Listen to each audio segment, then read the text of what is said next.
Mr. Kinley, just in the way of fair warning, the comments that you made at the last meeting, I should have stopped you. If you make similar comments again, I will now.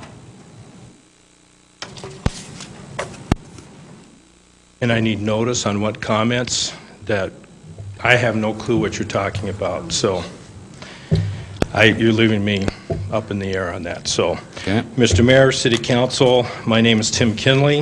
I have a few questions to ask you. They are rhetorical. I do not want a response. This is my time to make my presentation, not for you to interrupt. Do you mind if I light a cigarette right now? Smoke in here? Do you mind if I make comments that are threatening to your safety? Would it be okay if I park across the white lines in the parking lot? Is it okay if I teach my kids the Bible? You know what? I think I'm going to get drunk after the meeting and drive a car without a driver's license and insurance. Now, I know all these things are concerns for you and the state, and we're dealing with public health and safety issues here. Now, about a month ago, I came to this council to raise some concerns, and one of them I did not have time to fully develop, and I will still be unable to have enough time to develop today, so I'll have to do it over a number of presentations. To my surprise, while watching the Maplewood Human Rights Commission on TV, I saw my presentation to this council being used as an example of bias in our community. Now, my question to you is, and of course not to be answered now, is how did you decide who would be on that commission? What was that criteria that you used to screen the applicants? And why did you let some be on the commission and not others?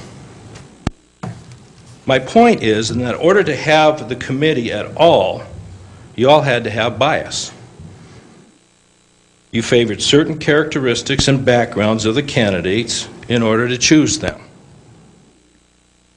So having bias is not anything that one can force one into a re-education camp or adjustment bureau.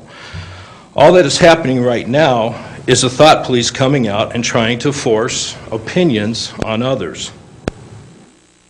Now, I have made a sign, and at any time someone says, I think, or I believe, or shows bias in some way, I will hold up my sign that says biased. And I didn't bring it up here. Oh, yeah, I did. Biased. Okay? It is important to have bias. The Human Rights Commission has bias. That bias should be to protect human rights, more specifically to protect human rights that are unalienable and upheld in our U.S. and Minnesota Constitution. Guess what? Freedom of thought and speech are one of them. You don't have to like it, you don't have to agree with it, but to come after someone for their thoughts and sue them or punish them or make an example out of them is a human rights violation. And I suggest that Maplewood Human Rights Commission investigate themselves for human rights violations if they act on their discussion about my comments. Now, back to my comments the other week. I am concerned about the homosexual behavior. It is very unhealthy, it is not safe, and cannot be. The same goes for heterosexual behavior that practices the same behavior as homosexual behavior. It is not safe, nor can it be. Now, what are you going to do? I am now biased against the homosexual and heterosexual community. I must really be in trouble now. No, but you have 1 minute left. I must really have a lot of hate now, as one member on the committee said. And I must really hate the homosexual community when I am the only one at the Capitol that is trying to stop the domestic violence against men. And there's a tremendous amount of violence, domestic violence, in the homosexual community against men. This state hates men. They could care less that a man is abused. I have testified before the House Public Safety Committee on this very issue. I asked them for Domestic Violence Awareness Month that they would put the word men in there. They wanted to stop domestic violence against women and children. And I said, if you're going to deal with domestic violence and deal with it on a truthful level, you have to put men in there, because if you leave half of the equation out, which it is, you're not going to solve domestic violence. Okay?